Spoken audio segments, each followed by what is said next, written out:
السنتر بس، يعني ماليش دعوه بره شكله عامل ازاي، اد سنتر. يعني في السنتر بتاع الكويل في النقطه دي. قال لي شكله بيكون عامل ازاي؟ قال لي بيكون يونيفورم منتظم. خلاص؟ هو ايه اللي بيكون؟ شكل الماجنتيك فيلد يعني بص هتعمل كده، بص هتلاقي خطوط كده منتظمه كده لبعض. ستريت لاين بتكون مالها؟ يبقى عند السنتر هتلاقي ان الماجنتيك فيلد بتاعك ماله؟ يونيفورم كده بارلل. احفظي بقى الكلمه دي، احفظي 3 كلمات: بارلل بيربنديكولار. بارلل لمين؟ بارلل لبعض. بارلل تو اتش اذر. بارلل لمين تاني؟ للاكسس بتاع الكويل.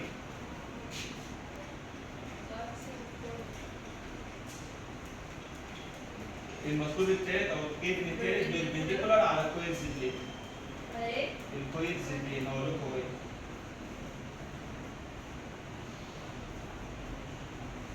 يبقى معنى كده اول جمله قال لي ان هو يكون يونيفورم يعني كله ايكوال. خلاص في الحته دي بس السنتر، لان بعد كده بص شكله هياخد كيرف. يعني بص بعد السنتر هتلاقي ياخد كيرف، وبعد السنتر من هنا هياخد كيرف كده.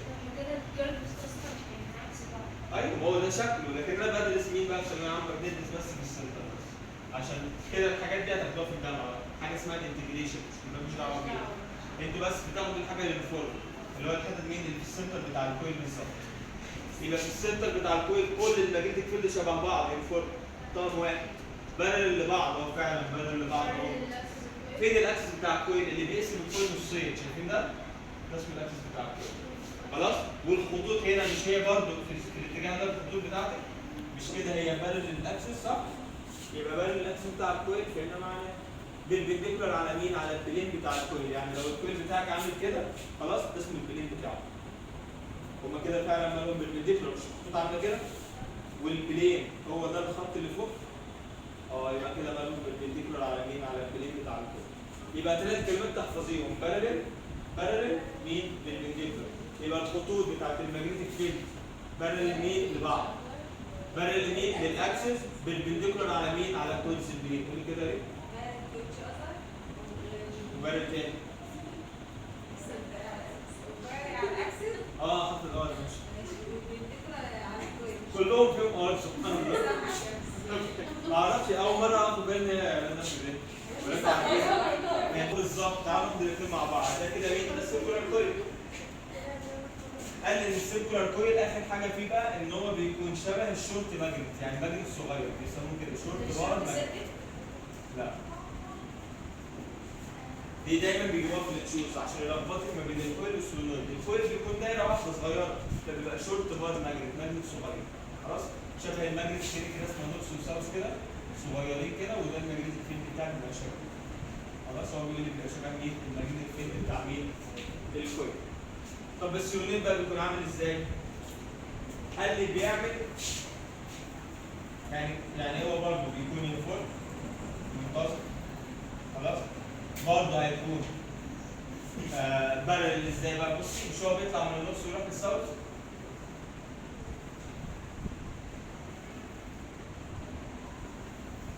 بيقول لك يعني هنحفظ كلمه بارل للاكسس بتاع الكويل برضه وبالبنديكولار برضه على البلين وبارل لبعض.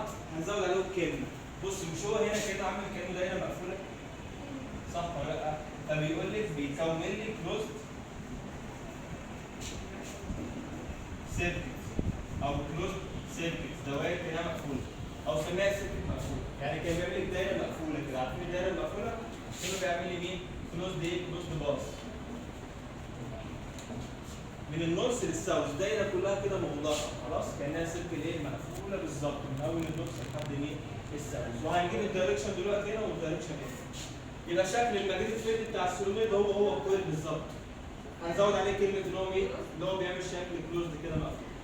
خلاص برضه هيبقى بارل لبعض وبرضه بالبنديكولار على الكويلز بلين وبرضه ماله؟ بارل ايه؟ الاكسس بتاع الكويل بتاعه. طب ماشي خلاص كده عرفنا ده وده. ازاي اجيب الدايركشن بتاع ده؟ وازاي اجيب الدايركشن بتاع ده؟ بص بقى هنجيب الدايركشن بتاع الكويل ازاي؟ لما يديني الكويل ويديك الكرنت ماشي كده. يلا ده ماشي يمين صح؟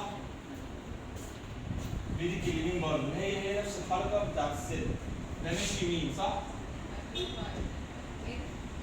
انا المره دي مديك كلوك وايز يبقى الثانيه اكس.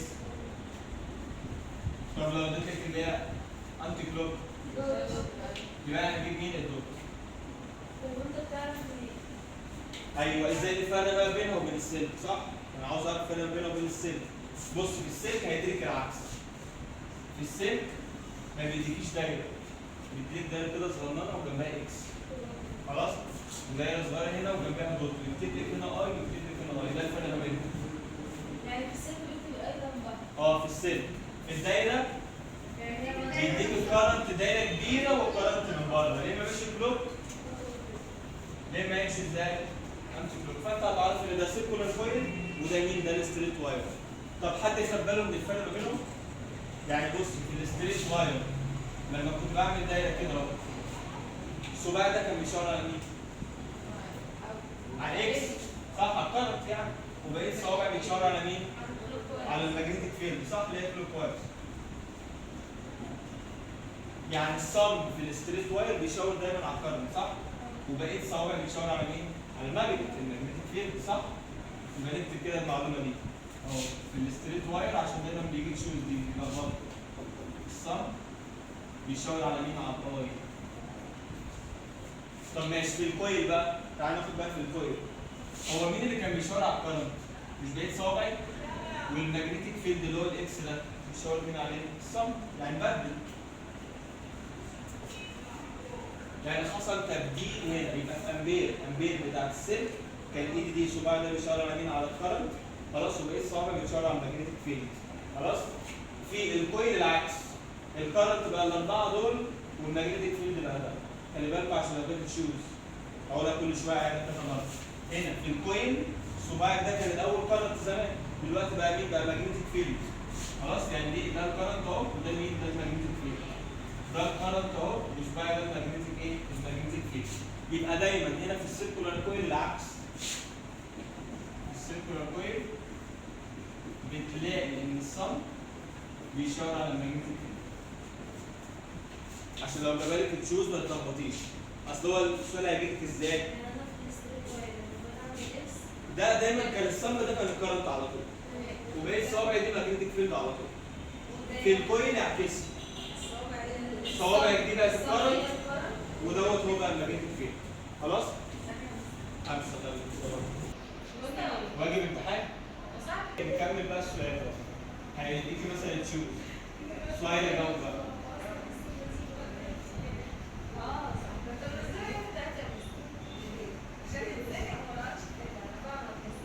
امبير رايت هاند رول. خلاص بيقول لك كده ومديكي سهمين. خلاص؟ دي امبير اللي احنا خدناها من شويه. اول حاجه الاستخدام بتاعها بتستخدم فين؟ اول استخدام دي يعني حد دي كرنت. ايوه او ماجنتيك فيلد فين؟ زي الكاري كار. كمل. تو ديترماين الدايركشن عشان نحدد مين اتجاه الماجنتيك فيلد بتاعنا اراوند مين؟ ستريت واير. كارينج ايه؟ كارينج كارنت. امبير هي دي كانت نعملها كده من شويه. خلاص بيتحدد اتجاه الماجنتيك فيلد حوالين ستريت واير. يعني لو كارنت ماشي كده قلنا مين؟ اكس، والناحيه الثانيه ايه؟ يمين اكس، شمال ايه؟ اكس يعني الماجنتيك فيلد داخل لجوه، دوت يعني الماجنتيك فيلد طالع لبره. وقلنا الصلب بيشاور على مين هنا؟ الصلب بيشاور على الكرنت صح؟ وبقيت الصوابع بتشاور على الماجنتيك فيلد. الاذر فينجر بيشاور على مين؟ الماجنتيك فيلد. يعني دي الخلاصه هنعملها هنا. مالي بنستخدم الامبير في مين تاني؟ هنا استخدمنا امبير عشان نحدد ايه دلوقتي؟ احنا استخدمناها المره اللي فاتت عشان نحدد الماجنتيك فيلد في ستريت واير. الدرس بقى جديد كنا بنعملها في اي حاجه دلوقتي؟ لا مفيش كارنت في الجوب دي خالص، كارنت في البطاريه. ماجنتيك فيلد برضه، الشابتر ده كله ماجنتيك فيلد. يبقى ركزوا بقى فيها. 2 ديترماين برضه الدايركشن. ركزها ايه؟ بتاع مين؟ بتاع الماجنتيك فيلد صح؟ اراوند مين بقى المره دي الشابتر ده او في الجزء ده؟ سيركولار كويل صح؟ كارينج ايه برضه؟ كارينج كارنت. يبقى امبير بنستخدمه مرتين، واحده في الستريت واير خلاص وواحده فين؟ في السيركولار كويل. بس بالسيركولار كويل هترسموا له بقى مين؟ الدايره وتكتبوا له ده الاي وده هيبقى اكس صح؟ اللي هي البي. اكتب بقى الصمب هنا بيشاور على مين؟ الصمب ده البي بقى صح؟ الصمب هنا بيشاور على الماجنتيك فيلد اللي هي البي وبقيت الصوابع بتشاور على مين؟ على الكارت. يلا صوروا دي بقى كده الخلاصه هي بتاعت مين؟ السيركولار كويل مش اكيد ليه طريقه دي خاصه بيه هو. احنا خدنا كده امبير مرتين صح؟ طب السيركولار كويل هم عاملين له طريقه لوحده بقى هو محدش بقى اتجاه الماجنتيك فيلد اسمها ماكسويل. ماكسويل ايه؟ رايت هاند سكرو. اسمها ايه؟ ماكسويل رايت هاند سكرو. بتاعت المسمار بيسموها بتاعت مين المسمار. دي بقى بيعملوها ازاي؟ قال لك مثلا لما تيجي تربط حاجه خلاص؟ معاك بقى مين؟ خلاص تبعك المفك وبتربط بقى المسمار لما بتلف يمين المسمار بيخش جوه التاني صح؟ لما افك شمال كده بيطلع لبره. قال لك نفس الفكره في الدايره. خلاص؟ هو الكرنت بتاعي لو ماشي كلوك وايز يبقى انا هلف في القلم ازاي؟ هو المسمار ازاي يمين؟ يبقى الماجنتيك فيلد انسايد. فهمت كده؟ يعني الكرنت لو مشي كلوك يبقى البي الماجنتيك فيلد بيحصل ايه؟ بيخش جوه صح؟ اه انسايد اهو انسايد سبيل سبيل. طب لو الكرنت كان ماشي انتي كلوك بالعكس هتلاقي البي بتطلع ايه؟ اوت سايد. يبقى لو كان الكرنت اهو كلوك دي بتاعت المسمار، لو الكرنت كده مين؟ ماشي كلوك على طول هجيب بقى بمين؟ ممكن تعملها بغطا الازاز عشان تفتكري، تربط الغطا كده تلاقي بقى الغطا اللي بيخش جوه ولا يمين، لو بتفكيه بيطلع لبره. يبقى لو الكرنت كده ماشي كلوك يبقى البي مالها لجوه. خلاص كده؟ ولو الكرنت ماشي ازاي؟ انتي كلوك يبقى البي مالها لبره. بس انت طبعا هتحل بمين؟ هتحل بامبير مالكيش دعوه بالسكرو، السكرو صعب، احنا بس عاوزين نعرف هيستخدم في ايه عشان لو جت في الامتحان نظري. يبقى احنا عاوزين نعرف بس ماكسويل بنعمل بيها ايه؟ بنحدد بيها اتجاه الماجنتيك فيلد حوالين مين؟ الدايره. يبقى برضه نكتب هنا الماكسويل اهي اليوز بتاعها اكتب ايه؟ 2 برضه ديترماين الدايركشن برضه بتاع مين؟ بتاع الماجنتيك فيلد حوالين مين؟ حوالين مين؟ السيركولار كويل كارينج كارنت صح؟ يبقى انت عرفي بس بالتشوز اليوز بتاعها تقول ايه؟ بنحدد بيها اتجاه مين؟ الماجنتيك فيلد حوالين السيركولار كويل. وامبير لو جات لك في الامتحان تختاري مين؟ تختاري ستريت واير ما تختاريش كويل، لو جات لك في الامتحان تختاري ستريت واير. ليه؟ لان امبير اصلا اول ما جات لك الاستخدام الاساسي بتاعها مين؟ الستريت واير. ايه؟ لا هي بص لو طلب بص خلي بالك من السؤال، لو قال لك مثلا عشان احدد اتجاه الماجنتيك فيلد بتاع الستريت واير وجاب لك امبير وجاب لك ماكسويل تختار امبير عشان الستريت واير بعمله امبير خلاص؟ لو قال لك السيركولار كوين ماكسويل تستخدمي الاولانيه اول واحده استخدموها من الرئيسيه بتاعته دي. لكن احنا واحنا بنحل في المسائل بقى انا بحل عادي بامبير في المسائل، يعني ممكن احل بامبير في اي حاجه. لا هي على طول بامبير مش مسافه من السوق خلاص، اصل هي ليه مطلوب ليه منطق كلوك بس. فانت كده عرفت. يبقى امبير دي بستخدمها دايما في مين؟ في الستريت ايه واير خلاص، ودايما ماكسويل بستخدمها فين؟ في السيركولار كويل. بس ديت علشان تعرف برضه الاستخدام بتاعها بيتعكس بيها مين؟ الصم ومين؟ الصم هنا.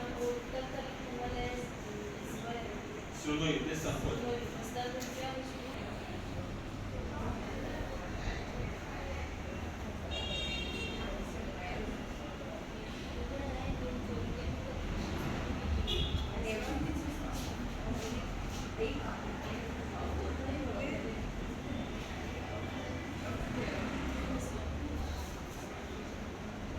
تعالوا بقى ازاي نجيب الدايركشن في حالة بقى مين؟ في حالة السولويد.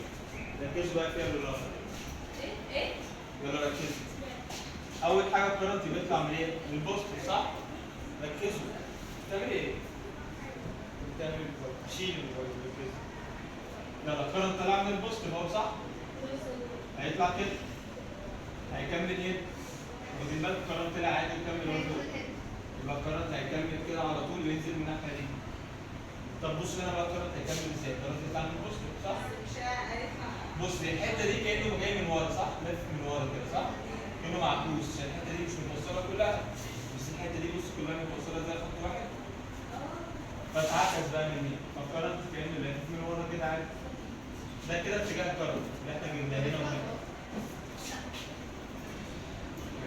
الماجنتيك فيلد هجيبه ازاي بقى؟ الماجنتيك فيلد بايد اليمين. خلاص بص الاربع صوابع دول هيشاوروا على الكرنت، وصباعك ده هيشاور على النص. يعني انت شايف كده؟ هو بص عاملها ازاي بقى؟ ركزي بقى عشان ايه؟ في المسألة بص الاربع صوابع دول هيشاوروا مع اتجاه الكرنت، وصباعك ده بيشاور على اليمين على النص. فاكر كنت بعملها ازاي دلوقتي؟ كده بص ركزي ما تتخضيش بس. اخبط كده وانت بتعمليها اخبطي جامد بصي كده يبقى النص فين؟ شمال. هنا والساوس فين؟ خلاص كده؟ يبقى هتعمليها بايدك اليمين وترزعي جامد على طول راسك. او رزعي التابلت بقى عشان يعمل التابلت يكسر على طول. يبقى النورث هنا خلاص. يبقى الساوث فين؟ الناحيه الثانيه. يلا يبقى الماجنتيك فيلد هيمشي ازاي بقى؟ من النورث للساوث. خلاص ومن هنا برضه من النورث للساوث وجوه من الساوث ايه؟ للنورث. طب الناحيه الثانيه مين يعملها؟ هتعملها ازاي؟ يبقى ادي الكرنت ماشي كده طول النورث للساوث. انا مش عارف اخبط بيها كده خلاص كسر. ايوه كده. ماشي. هو المفروض ده الكرنت كان طالع فوق، المفروض بقى انزل لتحت كده صح؟ يبقى النص فين؟ مش عارف اخبط. انتوا بتنزلين يعني؟ بص هنا الكرنت كان طالع لفوق صح؟ المفروض انا اعمل ايه بقى؟ الكرنت هينزل تحت كده اهو. خلاص كانها مرسومه هنا وتخبطي. يبقى النص فين؟ بس. يبقى النص هنا والساوث فين؟ والساوث هنا. يبقى الماجنتيك فيلد فين؟ من النورث وهنا برضه من النورث للساوث وجوه من السورس. شوف ورقه واحده. احنا خدنا الستريت واير صح؟ وخدنا مين؟ السيركولار كويل. وخدنا مين؟ السولنويد. يلا بقى الفيزيوال ركزي بس. ايه القانون بتاع الستريت واير؟ احنا فاكرين اول حاجه القانون بتاعه ان في ايكوال نص مؤبد صح؟ يو في اي على 2 باي دي. طب في السيركولار كويل قانونه ايه؟ هعمل القانون بتاعه بقى. قال لي في السيركولار كويل هيبقى قانونه نص منير يو ان اي على 2 ار كويل. الان دي اسمها ايه بقى؟ عدد اللفات بتاع الكويل كام لفه؟ الكويل بتاعها ايه؟ كام لفه؟ يبقى الان دي اسمها نمبر اوف تيرنز. خلاص؟ والار دي الريديوس بتاع مين؟ الكويل نفسه. يعني لو دي الدايره بتاعتك ده الريديوس بتاعتك. يبقى القانون هنا زي هنا، بس الفرق ان هنا الان موجوده والان هنا ايه؟ مش موجوده، عشان الان كانها هنا بواحد بس ده سلك واحد. ان الان ليها رقم، لكن ان في السلك هو حاجه واحده، لفه واحده. في السولنويد بقى هيبقى منيل. ميو ان اي على ال سولنويد.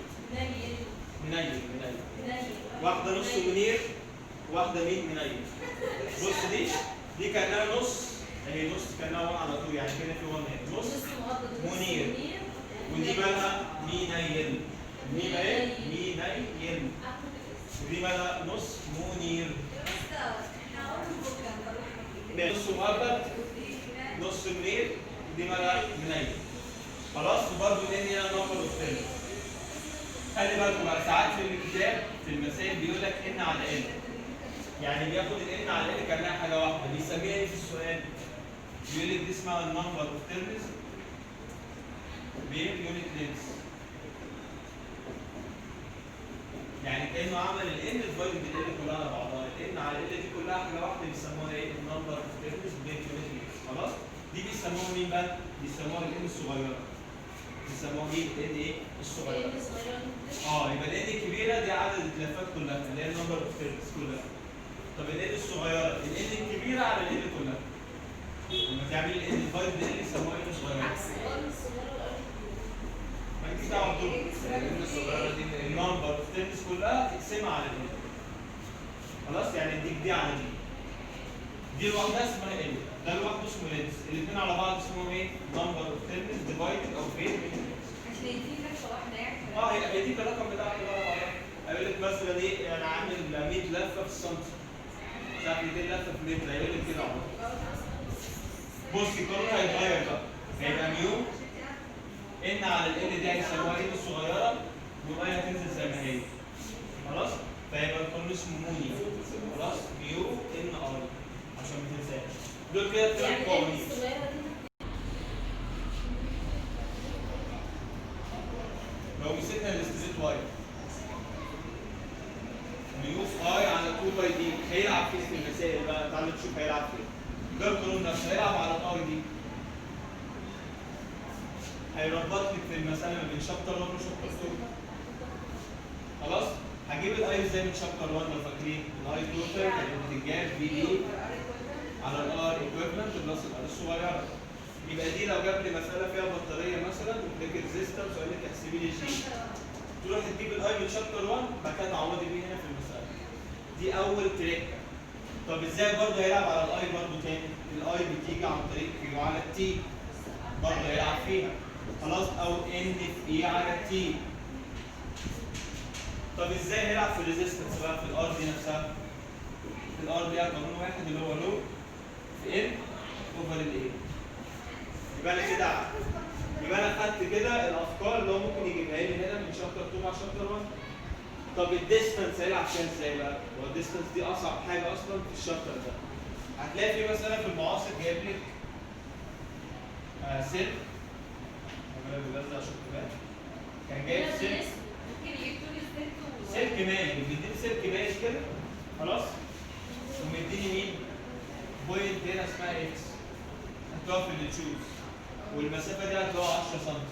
اقول لك بقى نعملها وعامل لي هنا سيتا. اقول لك انا حليتها. بص تعمل خط كده وهتبقى بالبنتيكولار ايوه. بص معرفش ليه. يا بص وانتوا بتكتبوا في الدي دي لازم تكون نورمال ديستانس. يعني لازم تكون ايه؟ تاخد النورمال ايه؟ ديستانس. ما ينفعش اخد اي ديستانس خالص. هل المسافه دي نورمال على السلك؟ دي بقى يبقى انجل سيتا اهي. يبقى ازاي اخليها نورمال؟ بصي هتاخد انهي حته نورمال؟ هتعملي خط النقط كده. وصلنا الجزء. ايوه مش كده دي الدي الاصليه؟ يعني ال 10 سم دي مش الدي الاصليه اللي هقعد بقى في القانون. انهي دي اللي احنا هنستخدمها؟ هي دي من النقطه للسلك ونورمال كمان. يبقى لازم نعمل ايه النورمال ديستانس بتاعها. صح كده؟ يبقى دي كده الفكره الاولانيه بتاعت الدي ان هو هيقلبها في المساله مش هيجيبها نورمال، لا ده هيجيبها مايل شويه. طب هيلعب ازاي في الدي برضه؟ هيجيب لك الفكره اللي جت في 2016 او 2015 جاب لهم سلكين. بصوا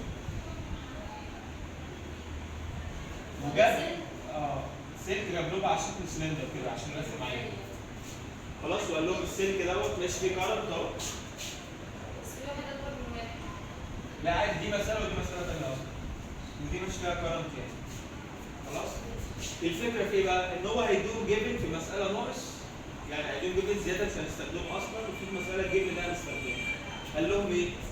قال لهم في المساله دي الكارنت مثلا ب7. وفي المساله دي برضه الكارنت برضه ب7. يعني ده الكارنت هو زي ده بالظبط. وقال لهم هنا ان الريديوس بتاع ده ب 1 ملم. والريديوس بتاع ده برضه 1 ملم. لحد هنا المساله شبه بعضها. بس قال لهم ايه في السؤال؟ بصوا بس في السؤال هتفرق. قال لهم مره احسبوا لي خلاص البي at distance وجاب لهم بقى في رقم ايه؟ 20 سنتيمتر from الواير. وفي رقم بي قال لهم 20 برضه سنتيمتر وقال لهم from الاكسس اوف الواير. يعني انا نفس الوقت بالعكس دي اللي هي بدأت من اول السنة. هناخد دي في الوقت الاكس معانا اللي هو لازم بقى تخلي بالكم من الفكره دي. ركزوا بقى بالراحه. اول واحده قال لي احسب 20 سم من السلك. ما دام قال لك من السلك يبقى تقفي من بره هنا. من بره ده اسمه السلك نفسه. يبقى هتعملي كام سم المسافه بتاعتك 20 اهي. كده بقى لما تيجي تحسبي البي هنا هتحسبيها ازاي؟ هتبقى البي بتساوي الميو اللي هي 4 باي تايمز 10 باور نيجاتيف 7 والاي بكام؟ ب 7 على 2 باي. المسافه كام بقى؟ المسافه دي كلها انا بحسب المسافه من السنتر او من الاكسس اهو. خلي بالك بتكون نورمال منين؟ من السنتر او يجيبها ايه كلمه اكسس. لازم تحسبها من الاكسس بتاع الواير، لازم احسبها من جوه المسافه كلها. 20 بلس يبقى اعوض ب 20 دي وهزود عليها ال1 صح؟ بس. يبقى هنا المسافه زاد عليها مين؟ الراديوس صح؟ علشان قال لك احسبي لي انا لما تيجي 20 سم من الواير من بره، يبقى انا عشان احسب المسافه باخد المسافه كلها. طب بص تاني سؤال قال لك مين بقى؟ قال لك انا مديك لسه الحليت بتاعت الاكسس بقى. انا الحليت بتاعت الواير مديك 20 سم من الواير من بره، فانا حسبت البيع وحط بيه. خلاص؟ يعني دي بتاعت اول واحده. دي رقم ايه؟ حل رقم ايه؟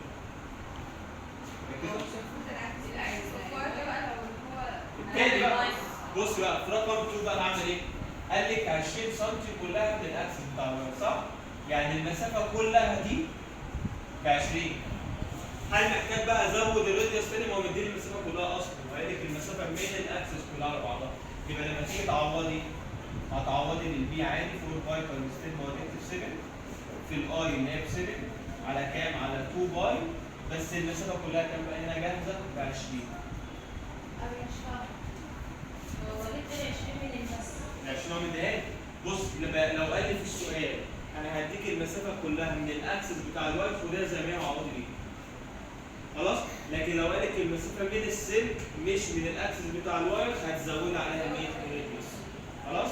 يبقى دي في المسائل اللي بيكون فيها السلك على شكل مين؟ سيلندريكال واير. خلاص؟ يبقى خلي بالكم عشان دي ممكن يجيبها لكم الشوط السنه دي. يقول لك اختار القانون الصح. يقول لك مثلا لو انا عاوز احسب البي تو كالكوليت مثلا الماجنتيك فيلد at distance مثلا دي from cylindrical wire. هنا بيقول لي بقى احسب لي الماجنتيك فيلد على بعد دي منين؟ من واير. يبقى القانون هنكتبه ازاي؟ نيو اي من الواير بس 2 باي. مش كده القانون هيبقى دي بلس الراديوس ويجي لك في الامتحان تقول احنا ما خدناهوش قبل كده. طب ده لا، لو مشينا عمليه المساله جبنا الدي وزودنا عليها الار لما قال لك من الواير بس. هو الاسم ده الواير لما يقول لي كده من الواير بس خلاص هي دي اللي انا بزود عليها الراديوس. طب بص بقى القانون بقى التاني هيجي لك في الامتحان هيقول لك احسبي لي برضه تو كالكوليت الماجنتيك فيلد برضه على ديستانس برضه دي. بس بص هقول لك ايه بقى؟ من الاكسس بقى، يعني مديها لك جاهزه على بعضها. انا مديك الديستانس من الاكسس بتاع مين؟ الواير اللي على شكل اسطوانه ده. سلندريكال واير. انا مديك البي جاهزه، يبقى لما اجي اقعد في القانون يبقى القانون اسمه يو في اي اوفر 2 باي دي على طول كده جاهزه. يبقى هنا انت مش هتزود، انا مديك المسافه كلها في الاكسس، لكن ازود امتى؟ لما اديك المسافه من الواير من بره. لازم تزود الريدس بتاع مين؟ دي اهم حاجه في الفكره بتاعت مين؟ الفكره بتاعت الدي. يبقى دي لما اجيب وراح رسم لي اكسات كلها حواليه كده من بره. خلاص كده؟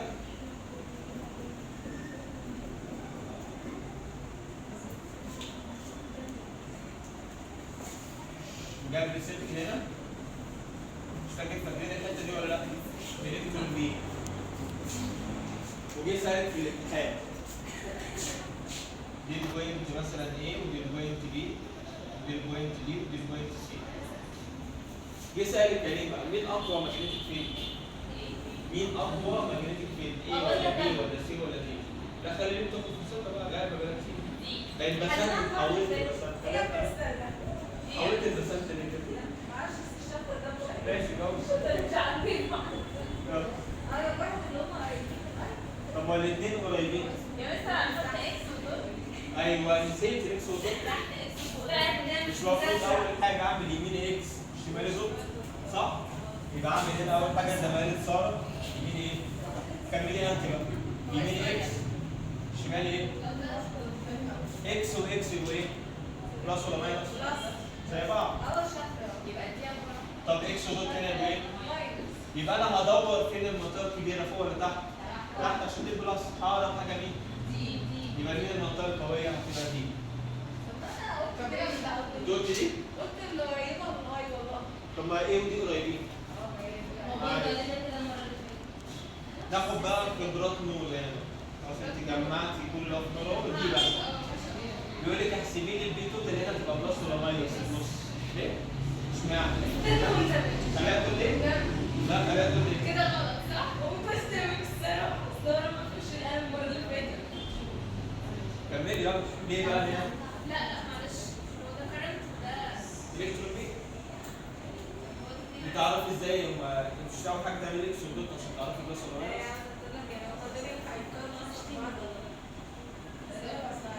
لا ما كانش قصدها كده انت قصدك كده. طب ماشي ده هنعمل اكس ودوت ازاي بتاعته؟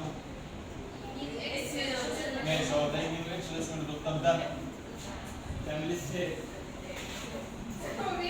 فكري بقى ده يجيب اكس صح؟ مش يجيب اكس. لازم تفهمي السؤال. هنعمل السؤال. بص ده الكترون بي لكن ده كارنت صح؟ بص الالكترون بي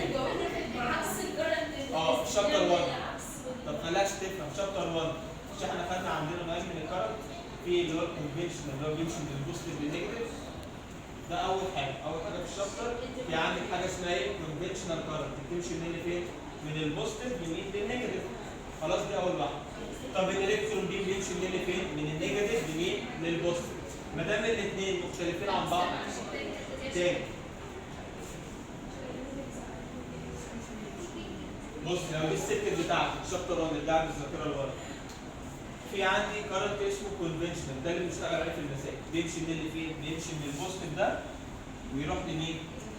للنيجاتيف يعني ماشي في الاتجاه ده. طب في كارنت تاني بيسموه الريل كارنت اللي هو اتجاه كارنت الحقيقي بقى. عارفه بيمشي من اللي فين؟ من نيجاتيف لمين؟ للبوزيتيف. بص مش ده عكس ده؟ صح؟ يعني ده لو مشي كده التاني بيمشي ازاي؟ كده. انا بقى بديكش السؤال هل نديك كارنت وكارنت زي بعض ولا نديك كارنت والكترون؟ كارنت عادي اللي احنا بنشتغل بيه والكترون. طب ازاي بقى بعمل الكترون؟ مش بعكسه. اهو بص مش الاتجاه ده ماشي كده ده الالكترون. ده اتجاه الكارنت الاصلي. دول مع بعض ولا عكس بعض؟ عكس بعض. ده ماشي شمال وده ماشي ازاي؟ يمين. يبقى انت عندك نوعين من الكارنت، واحد بيسموه ايه؟ كونفنشنال كارنت اللي احنا بنشتغل عليه في المسائل. بيمشي منين لفين؟ والريل كارنت اللي اول الكترون كارنت. الالكترون كارنت اللي هو بتاع الالكترون بي بيمشي منين لفين؟ من النيجاتيف للبوزيتيف. يبقى انت عندك ده هتكتبي هنا بوزيتيف وده مين؟ نيجاتيف صح؟ ده هيمشي ازاي؟ من النيجاتيف للبوزيتيف. طب انا عاوز اخلي ده زي ده اعمل ايه في ده؟ انا عاوز يمشي من نص للنيجاتيف اعكسه صح؟ يبقى المفروض ان هو ينزل لتحت كده. كده انت تقدر تحل السؤال بقى عادي يعني كده. بص عندك الاثنين كارنت عكس بعض. يعني الاكس والدوت تبقى خلاص. يميني اكس شمال دوت يميني اكس زي بعض في النص يبقوا ايه؟ بس. يبقى اللي هيحل المساله دي على طول ويتخدع بالكارنت والالكترون هياخد صفر. انت تقريبا كنت هتتخدع بيها صح؟ يعني انت لو عملت ده بقى عرفت ده.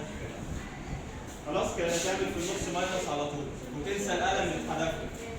نسيت القلم اللي اتحدف لك. العب في المسائل عليكم بقى. بص القانون بيقول لك ايه؟ مش البي بتساوي نص مليون حسب ميو ان اي على 2 ار كويل. ماشي ركز لي نايم ركز لي بقى. ده القانون بتاع السيركولار كويل اهو ميو ان اي على كام؟ على 2 ار كويل. هو الراجل اصلا هيلعب على ايه في المساله؟ ممكن اصلا ما يديكيش الان دي اصلا. لا خلاص عرفت طريقه. الان بقى نجيبها ازاي؟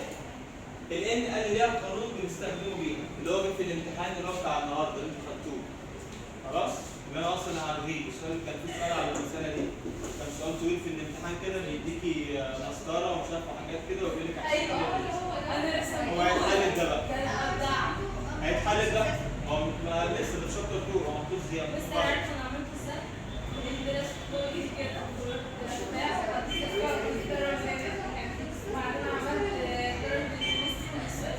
معلش يلا انا عاوز اجيب عدد اللفات بتاعت السلك. اعمل ايه؟ بص قال لي في قانون قال لي جيب اللينس بتاع الواير كله خلاص اعمله على مين؟ على السيركونفرنس بتاعته 2 باي ار بتاعت الكل. خلاص يبقى انت لو عاوز تجيب عدد لفات الكويل هتعمل ايه؟ لو انت معاك سلك 100 متر انا معايا نفس الواير 100 متر عاوز اعرف هو هيعمل لي كام لفه. لازم اعرف الريدس قد ايه. خلاص على حسب بقى انت اللي تختاري. انت مثلا جايبه للراجل الراجل 100 متر بتقول لي اعمل لي منه دوريات، هيقول لك انت عاوز الدوريه كام؟ دوريات سيركلز. هيقول لك انت عاوز الدايره بتاعتك كام؟ تعملها على شكل دوائر. بصي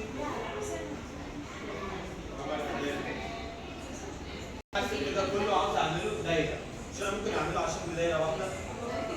يبقى على حسب الريدس بتاعي، وممكن اعمله اكتر من دايره، ممكن اعمله كده بص اهو صح؟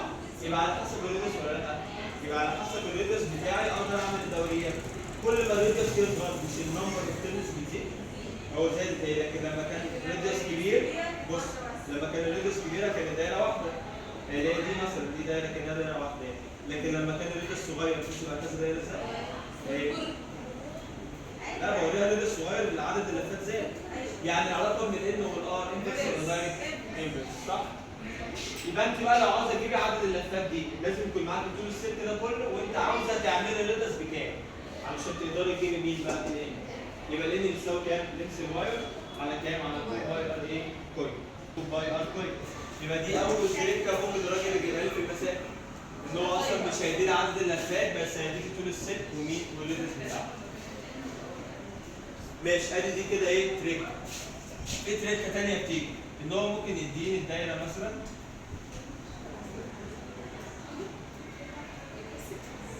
لو قسمها نصين كده، لو قسم الدايره يمين نصين خلاص وشال النص اللي تحت، يبقى كده الان بتاعتك كام؟ هو الديامتر هنعمل ايوه احنا عاوزين بقى نعملها قانون، تقول هاف صح؟ ليها قانون انا بقى. قلت هو ماشي ايه القانون بقى اللي احنا هنكتب فيه الهاف ده؟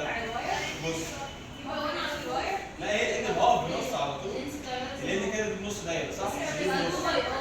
هي نص بس عاوز اعرف جد منين النص بقى؟ قال لي الان بتساوي، قال لي كام بقى القانون بتاعها؟ قال لي 360 رقم ثابت صح؟ ده رقم ثابت 360 ماينس سيتا على 360. ده القانون اللي لما يديني السيتا اللي بيديلك الانجل فيه، مش الانجل دي اصلا 180 كلها بتاعت الكويل مش دايره، فلما تيجي تعوض في القانون هتقول لي كام؟ 360 شيل منها السيتا اللي هي 180 على 360، مش هيديكي 180 على 360 اللي هي نص. طب هنا انت تقول دي سهله، احنا بنعملها ليه بقى؟ عشان لو جاب لك رسمه زي دي مثلا، جاب لي دايره كده خلاص وقال لي السيتا ديت اهي ب 30 وقال لي هات لي الان بكام هنا؟ اجيب الان بكام بقى؟ عرفت بقى القانون ده اتقال ليه؟ يبقى الان هنا هتساوي كام؟ 360 نشيل منهم من 30 على 360 بس. يبقى كده لما يديني الفكره بتاعت الان مع طول السلك بقت سهله، ولما تيجي فكره الان مع عدد مين؟ اللفات او مع الديجري برضه ايه؟ قانونها كده سهل، برضه صورتها عشان صح. يعني بتاع السولونويد خلاص البي بتساوي كام؟ ميو ان اي على ان. ممكن يجيب لي مساله خلاص يقول لي فيها لو انت عندك سولونويد، هو السولونويد ده ماله؟ مش هو اصلا يعتبر سيركولار كويل بس انا بعدت اللفات دي عن بعضها، يعني السيركولار كويل بيكون كل اللفات كده مضغوطه صح؟ كلها جوا بعضها حاجه واحده، زي لو عملتها دي في السماعه لو فاكر. مش فاكر اعملها كده؟ لا والله خلاص بتبقى اللفات كلها كده قريبه من بعض، ده اسمه سيركولار كويل. السولونويد بقى بعمل ايه؟ ببعد اللفات عن بعضها. بلفها بس مربعات. ايوه يبقى ايه هو تعريف السولونويد؟ هو اصلا سيركولار كويل الديستانس بتاعته بتوصل لها ايه؟ ديسبليست او بتوصل لها مسافه ما تمشي اصلا، لكن عدد اللفات هي ما زادتش، يعني الان بتاعت الكويل هي السولونويد بس المسافه زادت، المسافه حصل لها ايه؟ زادت. فهنا ممكن يجيب لك مساله بقى خبيثه شويه، يقول لك لو انت عندك سولونويد اللفات بتاعته تانجنت لبعضها، يعني ماسكات لبعضها، يعني بصي اللفه دي جنب اللفه دي جنب اللفه دي جنب اللفه دي، ويقول لك احسبي لي البي. عاوز احسب مين؟ البي بتاعت السولونويد. يعني بص كانك عامله ايدك كده، اعملي ايدك كده وانت هتفهمي فكرتي. لو انا قلت لك احسبي لي الطول من اول هنا لهنا هتعملي ايه؟ مش هتقولي والله اعرف الحته دي بكام واضربها في 4 صح؟ المسافه من هنا لهنا لو سنتي دي سنتي ودي سنتي ودي سنتي، لو كلهم قد بعض فيبقى 1 في 4 بكام؟ ب 4 صح؟ يبقى انا كده جبت اللينس القانون ايه؟ عدد اللفات اللي هو ايه؟ في التخانه بتاعت الصباع الواحد صح ولا لا؟ طب ماشي حد عنده كشكول كده على شكل سولونويد؟ لو انا عاوز اجيب الان الصغير اعمل ايه؟ اقول لك مثلا احسبي لي الان في الحته دي. تشوف عدد اللفات هنا بكام وتقيس بالمسطره. الان الصغير هنا بايه مثلا بخمسه باربعه، تشوف عدد اللفات وتقسمها على الطول كده انت بتجيب ان صغيره. يبقى الان كلها عد كل دول. لو انا طلبت منك ده سولونويد بقول لك هات الان تعد كل اللفات دي بكام؟ ان شاء الله يطلعوا 100 200 اشوفهم كام واكتب الرقم على طول. دي اسمها الان الكبيره. لو طلبت منك الان الصغيره في الحته دي لازم احدد منطقه معينه. تحسبي طول دي بكام؟ خلاص؟ وتحسبي عدد اللفات وتعملي مفرد الطعم. يعني لما نفرد مين؟ السلك كله. خلاص؟ تجيب الواير كله وتفرديه. ده كده اسمه مين؟ طول السلك نفسه. طب طول السولونويد بجيبه ازاي؟ هو الهوريزونتال ديستانس، المسافه الهوريزونتال من اول لفه لاخر لفه. يبقى المسافه بين مين ومين؟ اول لفه واخر لفه اسمها ال ايه؟ ال سولونويد. يبقى تعتبر بص المسافه دي لدي اسمها ال سولونويد. من اول لفه لفين؟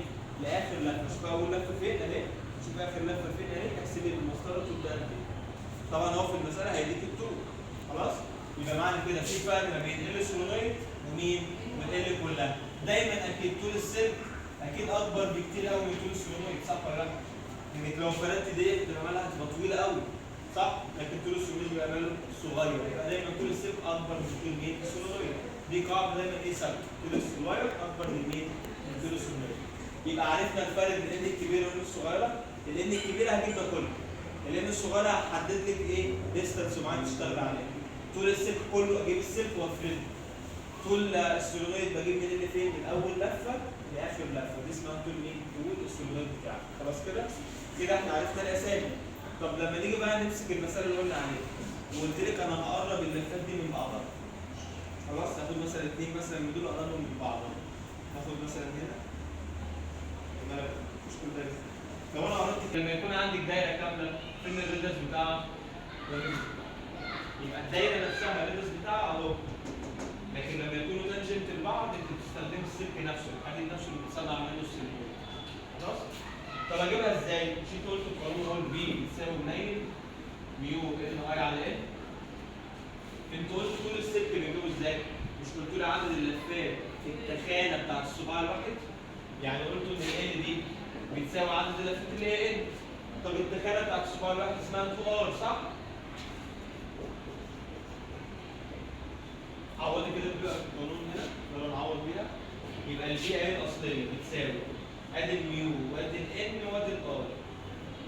ال هتحطيها بكام؟ ان 2 ار بتاعت مين؟ السلك. الان هتطير مع الان يبقى القانون هيبقى اسمه ايه بقى؟ ميو اي على 2 ار واي. لان انا لو جبت لكم مساله هدوخكم بقى في المساله دي. ممكن اجيب لك سولونويد واديك طول السلك واديك طول السولونويد واديك الريدس بتاع السلك واديك الريدس بتاع السولونويد وانت بتعوضي بالارقام. لو عوضتي بواحد غلط لبست. يعني لو بدلت رقم مع رقم المساله كلها راحت منك. خلاص؟ يعني تخلي بالك وانت بتعوضي في الارقام. وانا بعوض بانهي راديوس بتاع السلك ولا بتاع التاني؟ فخلي بالك من الحته دي. عشان انا دلوقتي اجيب لك مساله مثلا ايه كبيره على الجزء. تعالى بقى ناخد مسألة كده ايه من أولها.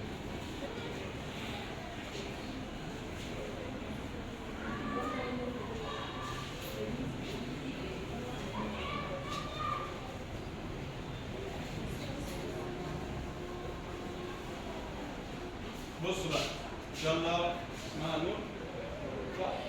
نور يلا يلا معاك معلش انا هقول لك الجبر كنت انت هتقولي بعدين واحده واحده. سيركولار كويل لما دي دايره يلا ركز بقى. بيقول لك عندك دايره ركز اهو سيركولار كويل اهو. بص بقى بيديك في السيركولار كويل بيديك الراديوس بيديك الراديوس سهله قوي. يلا اهو الراديوس بكام؟ بص بيديك الراديوس ب 0.1 متر. وبيقول لك الراديوس بتاعكم كويل وليه الراديوس بتاعه كذا. وبيقول لك بيتكون من 1 ترم يبقى ليه كام؟ كويل؟ لا 1 ترم لفه واحده ما تجيش بلينس خالص. قال لك ان يبقى دي الان الكبيره عادي. يبقى الان كام؟ 1. كاري كارنت 2 امبير ونتيجه الكارنت كمان 200 امبير. بيقول لك احسبي لي الماجنتيك فلكس دينستي في السنتر بتاع السيركولار كويل. ايه القانون بتاع الكويل؟ نص منير فاكرينه؟ اللي هو ميو ام اي اوفر كام؟ واكتبي كويل عشان ما تنسيش، ده بتاع الكويل. الميو معاكي صح؟ 4 باي تايمز 10 باور نيجاتيف 6. طب الان بكام هنا في المسألة؟ الان ب 1. والاي بكام؟ والاي ب 10 اوفر 2 والار بكام؟ 0.1. المسألة طلعت ولا لا؟ حلت على طول اهي. اقعدوا باشا. هتطلع ب 6.28 تايمز 10 باور نيجاتيف 5 تسلا. يبقى دي أول فكرة أهو للمسألة الجاية تعويض مباشر وعبيط.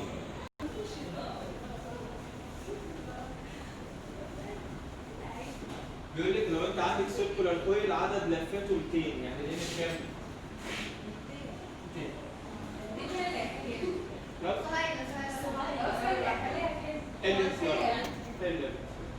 الإن ب 200 والدايمتر بكذا. هجيب الدايمتر واشتغل بالريديوس. يبقى الدايمتر مدولك ب 22 يبقى الريديوس كام؟ ومدولك بالسنتي هتحوليه ازاي؟ ماشي. وبيلك الكرم مدولك بكام؟ ب 14. احسبي البي. هتعرفي تحسبي البي؟ البي بتاعت الكويل بتحسبي ازاي؟ ميو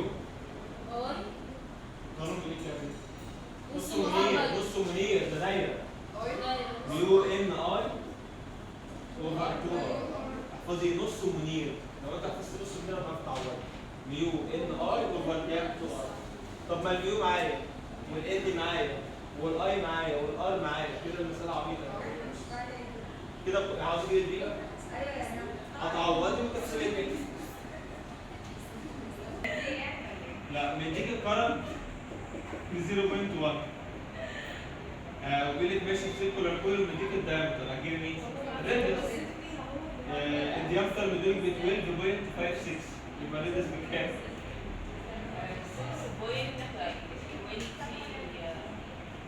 28 صح؟ 6.28 تقريبا. صح. بالسنتي حوالي زي المتر. وبيديك ال ب 100 بقى. يبقى اللي معايا. وبيقول لك احسبي لي البي. يبقى البي هتجيبها ازاي السؤال ده؟ ميو ان اي على تي ار كويل. شفتي المسألة سهلة ازاي؟ بيقول لك احسبي لي الكرب. ما ده عاوز الكرب كان جديد اهو. خلاص. وبيقول لك عندك رينج 1 تيرن يبقى لين بكام؟ لين بكام بقى؟ وبيقول لك الريديوس مديهولك جاهز ب 10. هحوله ازاي؟ 10 باور نيجاتيف 2. خليها تركز الجديده البنايه دي. ومديك البي بكام؟ ب 5 تايمز 10 باور نيجاتيف 5 تسلا. تعرف تحسب الاي؟ يعني هتجيبي نفس القانون هو بي بتساوي ميو ان اي اوفر كام؟ 2 ار. انت بقى عاوزه تجيب الاي لوحدها صح؟ هتعمل ايه؟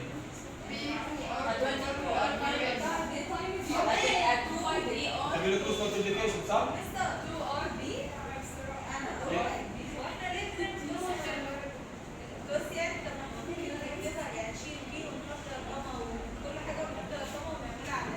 ماشي اعمليها كده.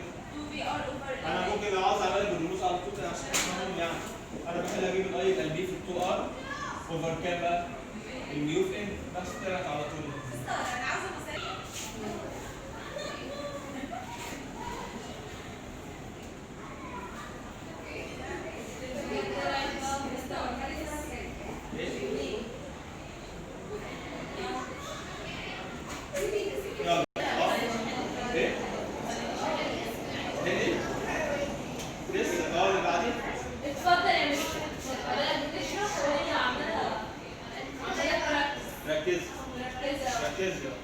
بيقول لك الكرنت ب 7 امبير خلاص. بيقول لك احسبي لي البي بكام بقى. يلا عوضي ركزي بقى. البي هجيبها ازاي بتاعت الدايره؟ اكتبي القانون بتاع البي بتاع المنير. ركزوا بس رجع تاني. ركزوا هدي ركزوا. لا خلاص يلا ركزوا. يلا البي بتساوي كام؟ ميو ان اي اوفر 2 ار. معاكي مين في المسألة؟ الميو معاكي. ركزي الميو معاكي. والاي معانا صح؟ والريديوس اهو 10. طب يعني ان مش موجودة تجيبها ازاي؟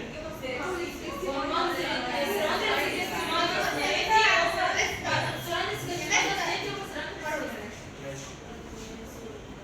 هي اللي هترد مش انت. 360 ناقص كام؟ نسيتها بكام هنا؟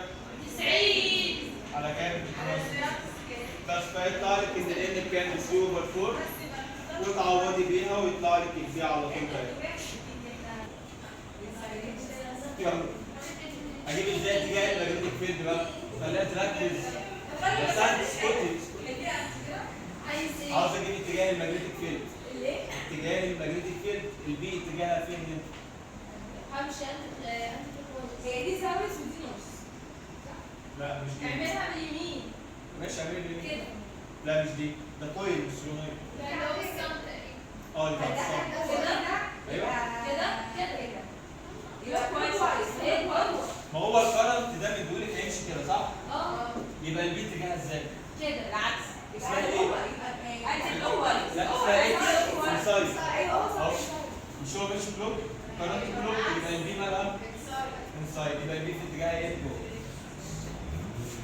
ودي انفشلت تجيب الاكس. شكل ايه؟ سيركولار كويل الان بتاعته ب3. خلاص دي الان اللي اديها لك اهي. وفي كرنت ماشي فيه. بيقول لك بقى لو الواير ده فكيته انكويل فكيته كده ركزوا في السؤال ده عشان صعب. فكيت السلك دوت وخليته على شكل سيركولار كويل من تاني اللفات بتاعته بقت تاني. يبقى الاول كان معاك السلك عملت لك واحده كبيره زي ما عملتها دلوقتي بالسماعه بعد كده فكيته تاني رجعته وعملت 10 لفات. ركزوا بس في السؤال ده عشان مهم. ركزوا بس في السؤال. عاوز يجيب إيه بقى؟ بيقول لك احسبي الريشيو ما بين B1 على B2. R1 هيبقى اكبر من R2. يا ذكية أصلا هي عاوز اجيب ريشيو عاوز اجيب ريشيو. مع الإيمج سكوت ما ده بروسيتر هي مع الإيمج مش سكوت. خليها اسمها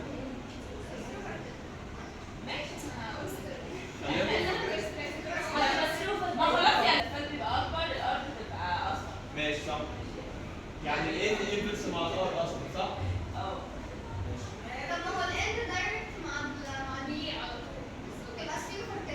تاخد الصفر. أحسن. هو كده المثال مش جايبها لي صفر. دي وبعدين مش هقول ماشي دي بقى مسألة ثانية. ال اف ماشي يعني الريشيو في الار هتبقى 52 ماشي. وبعدين اعملها تايمز لا دي هبدة دي بقى. تايمز هاف. هحلها هنا.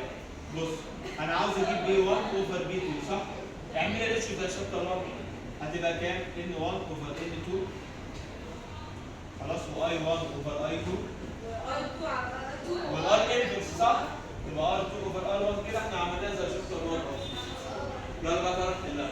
انا بقى هو هنا في السؤال بيقول لك نفس الكارنت هو ماشي في الاثنين يبقى تعمل ايه؟ كله ده تبقى محسن. يلا الاي كارنت صح؟ مين اللي هيبقى لك بقى؟ B1 اوفر B2 بتساوي N1. طب انت هنا ومعاك دي هتساعدك بقى تعرف تحل المسألة بقى؟ 3 اوفر 10 تايمز 10 اوفر 6 N1 على N2 equals 3 اوفر 10 R2 بقى على R1 عكس الار عكس الار يعني عكس نفي النفي رجعها يعني للسؤال. 3 اوفر 10 ايوه ازاي بقى نعملها عشان ما تلخبطوش بص مش انتوا عارفين ان الان انفرس مع الار تتكتب ازاي الان انفرس مع الار دي يعني N1 اوفر N2 بتساوي R2 اوفر R1 صح؟ يبقى انت هتعمل ايه؟ هتشيل R2 على R1 وتحطيها بكام؟ 3 اوفر 10 يلا عوض كده بالمسألة بقى 3 اوفر 10 يبقى B1 على B2 بتساوي هنزل N1 على N2 زي ما هي تايمز تاني مين بقى اللي انت نسيتيها N1 على N2 تاني فهيديكي دايما N1 سكوير اوفر كام بقى؟ N2 سكوير عشان N1 و N1 شلت اصلا شلت دي انفرس مع N اهي N1 على 2 بتشيل بتحط مكانها كام؟ R2 على R1 بص في القانون هنا فين R2 على R1 اهي هتحط مكانها كام؟ N في N هيديك N سكوير N في N فهمتوها كده دي؟ فهيدين كام بقى؟ 3 في 3 يبقى 9. نختم بقى بواحده صعبه عندي كسؤال قصدي يا مريم. سولنويد طوله ال وعدد لفاته ال ومتوصل ببطاريه اسمها بي بي.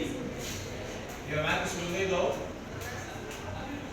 وصلتيه ببطاريه حلو كده اسمها بي بي. الار صغيره بزيرو.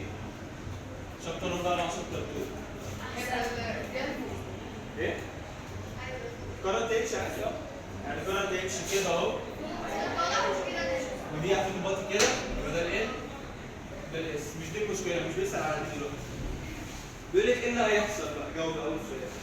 لو ايه اللي هيحصل للبي؟ يعني ايه اللي هيحصل للبي لما تيجي تحسبيها خلاص وجي فريزون كمان. اللي هيحصل وليه؟ لو حطينا حاجه اسمها السوفت ايرون كور يعني حطينا جواها حديد. ايه اللي يحصل للبي لما نحط لها الحديد بدل الهواء؟ بدل الهواء كان فيها ايه؟ شلت الايه وحطيت السوفت ايرون كور. انا هي الجو بتاعت الاسكيل اسمها ايه؟ ماجنتيك بريميابيليتي. ماجنتيك بريميابيليتي ميو. مش عارف ولا بص. فاكره قانون الكويل بيساوي ايه؟ نص يونين اللي هو ميو ايه؟ اي اوفر 2 ار كويل. الميو والبي دايركت ولا انفرس؟ دايركت مع بعض. بس الميو بتاعت الاير بتبقى صغيره فالبي بتبقى صغيره.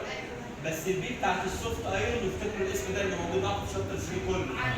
الميو بقى بتاعت الحديد السوفت ايرون بتاعك ده بتبقى كبيره قوي فالبي بتبقى كبيره. يبقى هتقولوا له ايه بقى؟ ايه اللي هيحصل للبي؟ انكريز.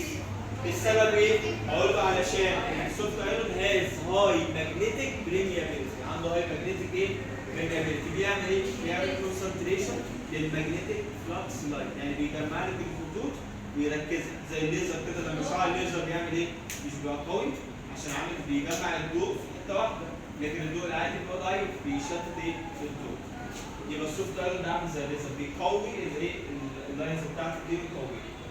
السؤال الثاني ليك انت برضه بيقول لك ايه اللي يحصل لو المسافه قلت النص؟ ايه اللي يحصل للبي؟ لو انت قللت الديستانس النص البي يحصل ايه؟ لا عايزين ماشي. بس هل استخدم القانون ده ولا قانون السولينويد بس؟ ميو ان اي على ان. خلاص؟ يبقى في اي قانون اصلا البي دايركت مع الميو. هنا بقى اللينس قل النص البي يحصل ايه؟ قلت انكريز ضغط. خلاص؟ تعالى اخر حاجه في السؤال لو قطعت نص السلك ووصلت الباقي دي بقى اهم حاجه. يعني بص ما لسه ما قلناش حاجه. يعني مثلا هنحلها مرتين. هنعمل قط لنص عدد اللفات وهنعمل برضه قط لنص عدد اللفات.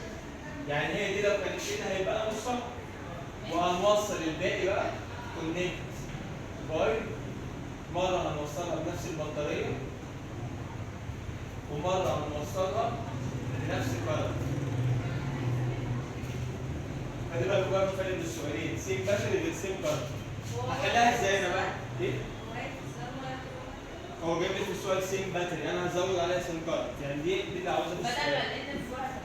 تعالي نعوض هنعملها ريشيو. بص انا عاوزك تعملي ريشيو بي 1 على بي 2 بتساوي كام؟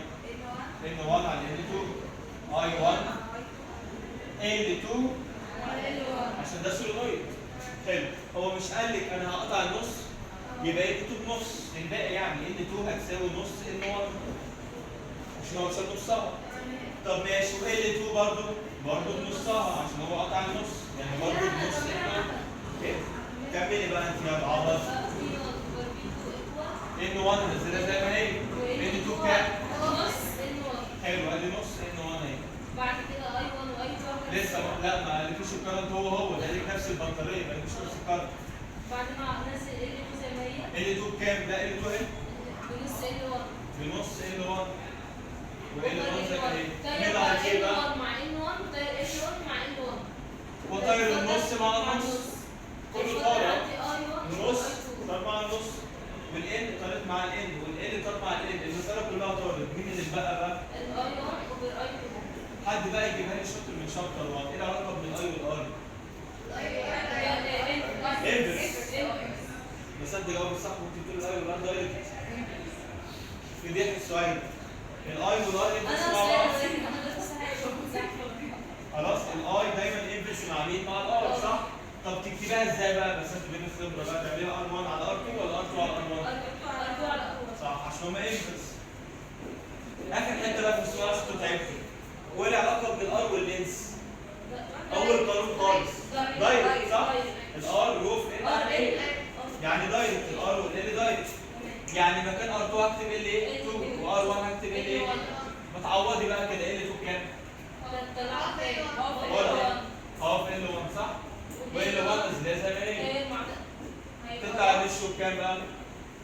بس خلصت المساله. بس احنا اصلا جبنا الار دي. ايه ده؟ قول لي